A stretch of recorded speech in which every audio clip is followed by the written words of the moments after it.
Something I love about horror games is just how far down the obscurity rabbit hole I can really go.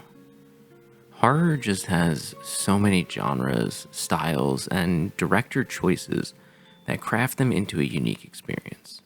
And that's not including that our own personal traumas, fears, phobias, and experiences add to that experience.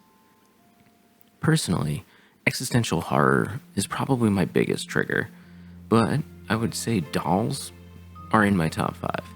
There's just something obscenely unsettling and frightening when I find myself looking at dolls, especially dolls from the late 19th and earliest 20th century. Those porcelain figures, glass eyes, and sometimes real human hair adorning their heads. No, thank you. If any of that interests you, though, let's all grab a coffee, a tea, and or a stroopwafel, and let's talk about my latest obsession. And that game is called Alisa. Alisa? I never actually got this down, so we're gonna go with Alisa. I feel like that sounds better. In the video playing as I ramble on, you're probably wondering what late 90s studio produced this game. But in actuality, it was released in 2021 from a solo-backed studio called Casper Croes. I actually was a Kickstarter backer of Alisa back during the wonderful era of the 2020s, and my name is even featured in the credits. I was able to play some early versions of the game, but it was incomplete and very, very buggy at the time. So then, because of a thing called life, I let it fall to the wayside, and here I am 4 years later picking it up, finally, playing through it, and regretting so much that I waited this long. Alisa is this 90s and early 2000s retro-inspired survival horror game. That is by far my favorite Resident Evil clone to date. And before I go into the game and just the story of Alisa, I guess I should elaborate what a Resident Evil clone is, at least as a term. First off, I'm not the first person to use this term, and you may have seen it in the video game essay algorithm. I mean, if you want the greatest deep dive on the term, someone like Avalanche Reviews is the greatest of all time and reviews them all of the time. So, anyway, a Resident Evil clone is built off of the original Resident Evil trilogy, so Resident Evil 1, 2, and 3 Nemesis, the game that popularized survival horror, and it birthed a generation of horror fans starting back in the late 90s. And yes, the game has changed a ton since then, but those 3 games are still played, remastered, and inspiring to dozens, if not hundreds, of game developers of today. These Resident Evil games all maintain the following characteristics and mechanics that all RE clones do as well. Well, at least to some extent. So number 1, each game maintains a fixed camera angle in their game with pre-rendered backgrounds. Number 2, there's always an element of limited inventory and resource management. That can be ammunition, health restores, or items like keys or puzzle-solving items. And of course, they have a limited inventory. That's very important to note. Number 3, the game will always maintain some sort of backtracking and exploration. You'll never go to one area or a room just once. Number 4, puzzles. These games love their puzzles, from environmental puzzles to riddles, or even just like physical items that you have to manipulate to find something inside. And for number 5, and this is for the purists, the game should maintain tank controls, which means the character's movement is controlled by direction movement based on where the character is facing and not the camera's directions. This gets very, very controversial as you get into more and more RE clones, but I love tank controls, so any game that can incorporate them well, I'm going to be a fan of. So, with all of those characteristics now defined, I'd love to dive into the game of Alisa. Fair warning, I want to go over parts of this game that I love, or parts that were frustrating, and comment on the story and the game's production, so there are spoilers ahead. Although I would say experiencing the game is the true gem, but we'll get into that more later. As Alisa begins, we are given some impressive solo-developed cinematics as we are introduced to our main protagonist.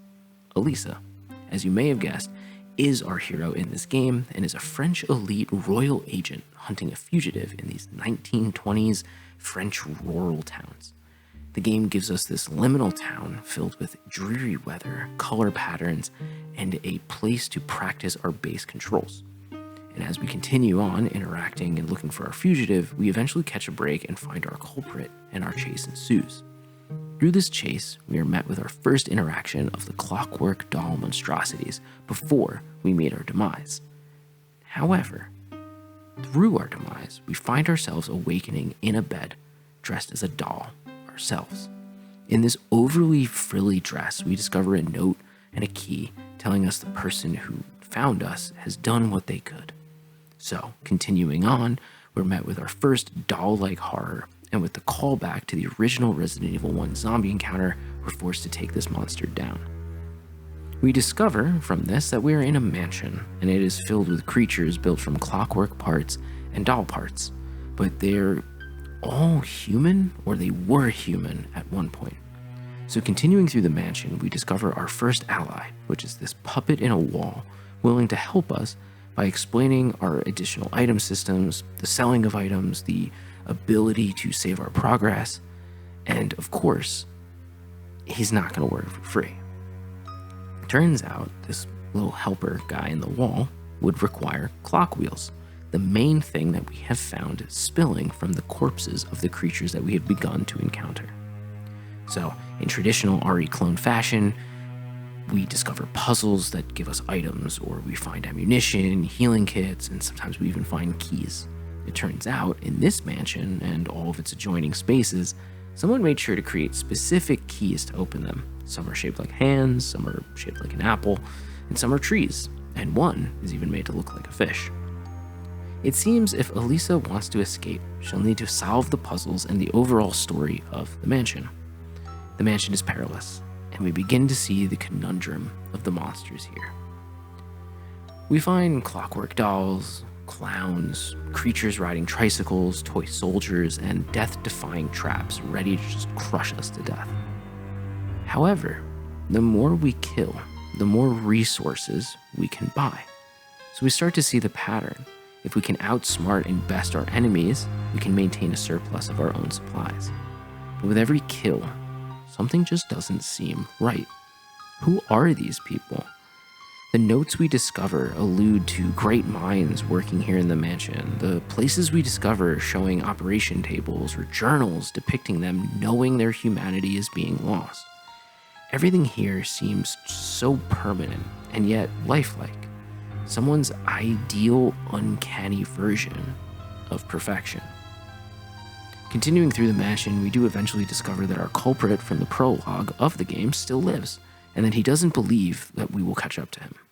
Additionally, we meet a few other members of this story's cast, such as the doll who rescued us in the beginning of the game, this banshee-like creature that wishes to stalk us as we continue through our quest, and of course, the bosses. As in all great Resident Evil clones, we discover in each new section of this mansion a new main villain, who has succumbed to this crazy place's evil and have become engorged on the power that resides here. From circus leaders, underwater gods, and metal plant creatures, we meet, learn, and best all of them.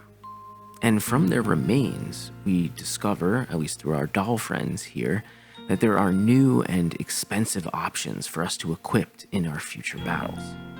Well, if you have the clock wheels, of course. As we reach the end of our journey, we will also come face to face with not only what became the driving force of all that has occurred in this mansion, but also the master behind it all.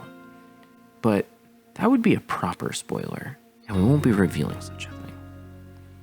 So with that kind of general overview, we kind of come back to the question, well, how is this game as a whole? The game of Alisa combined so many elements of a good horror game for me. The combat was unforgiving, but also maintained this pattern that once you figure out an enemy, it became easy to replicate for more and yet easy kills. The inventory system was just so bare bones that you essentially knew that you'd be running back and forth to the very few save areas that existed in the game. But the puzzles. The puzzles were by far my favorite part of this game. In my recent video review of Tormented Souls, I lamented in that about how a lot of the puzzles just left no indication or even a sign that the information being relayed would relate to a puzzle. Alisa, on the other hand, encompasses all of my pain points and criticisms from that video and makes sure that there's just never an issue. Anytime I felt stuck or was frustrated on being stuck, I would go back and review the notes or just look at areas that I had been through and realize, oh, that's it. I got it now. I began looking forward throughout the game for just what the next puzzle would be or backtracking we would need to entail. Personally, I find that in most survival horror games, solving one particular area most of the time just ends up locking it out. Even if there are a sufficient amount of backtracking, some games will just include a whole new area to incorporate a specific item that maybe should have existed in a previous area, but they wanted to keep the momentum going, so they don't. Alisa, however, makes sure that no area is ever truly off limits. Maybe that means you'll drop off into that area after solving a puzzle, or maybe a note indicates an item is now located in a specific room, even though you finished that area hours ago. And honestly, this may be due to just Casper Croes being a small developer and needing to think critically to save time on production. But I wanted to say that this was well done and deserves just a lot of praise. Despite the absolutely ridiculous supernatural presence in the mansion, Alisa does a wonderful job of making this mansion feel like it was lived in. Maybe lived in by murderous dollhouse creatures, but it was lived in nonetheless. Outside of these core game mechanics and structure, I think now is a good time to bring in the story and the acting that goes along with it. I hope I did a decent job of enticing you into the story and just the world that Alisa creates, but on first impressions, the story is very jumpy and the voice acting is subpar at best. I did read some interview/commentary that the director really wanted to drive the old retro style of games with bad acting, which honestly I get, but sometimes committing to the bit that far is honestly a detriment. I can deal with different mic qualities between various amateur voice actors, or just how disjointed a conversation can be between two people who are just never in the same room or studio or even on a phone call together. But seriously, the voice acting can really pull you from the horror elements if you're not ready for it, or if you just don't love other retro horror style games where this was very, very apparent. Around here? Where are all your neighbors? Everyone went to work in the big cities, since factory work was on high demand and granted more work stability. Horror-wise, I think the game did just as great job. Survival horror games should be punishing, and it's not till you've played through the game once or even twice that you start to feel that advantage in gameplay.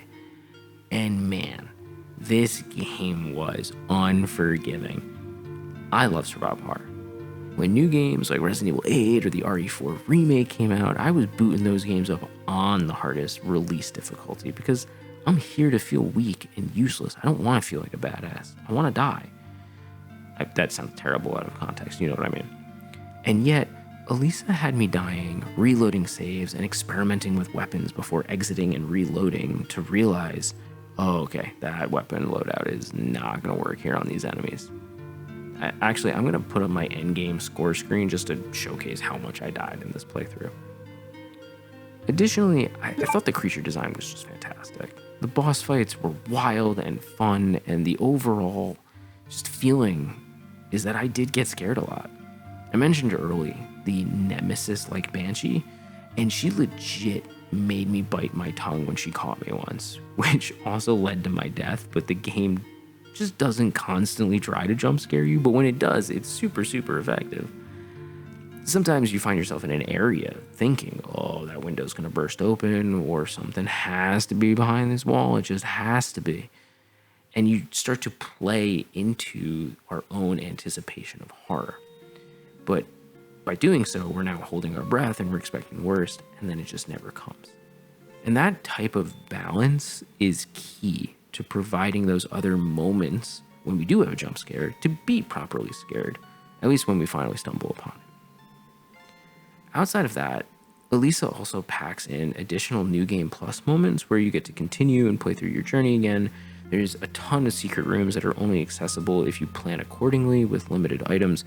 And of course, the only way to get all the items, weapons, and loadouts is to make sure you acquire more currency, which to me is both a lot of fun to look forward to additional playthroughs of this game, but also reminds me of just that added value when buying an old school retro game. I have a lot of fond memories playing through old Resident Evil games and Silent Hill games just to get additional items or even outfits for the characters. So, with all of this writing about Alisa, you're probably asking yourself, should you play Alisa? And I have to say yes. If you're looking for a survival horror game inspired by the moments of the late 90s and early 2000s, or you have a fear of dolls, or you just need something spooky and challenging this October, I don't think Alisa will steer you wrong. So, thank you so much for stopping by and listening to my rant on this one. Your likes, comments, and subscribing all mean a lot to me. Have a good one, and I'll see you next time.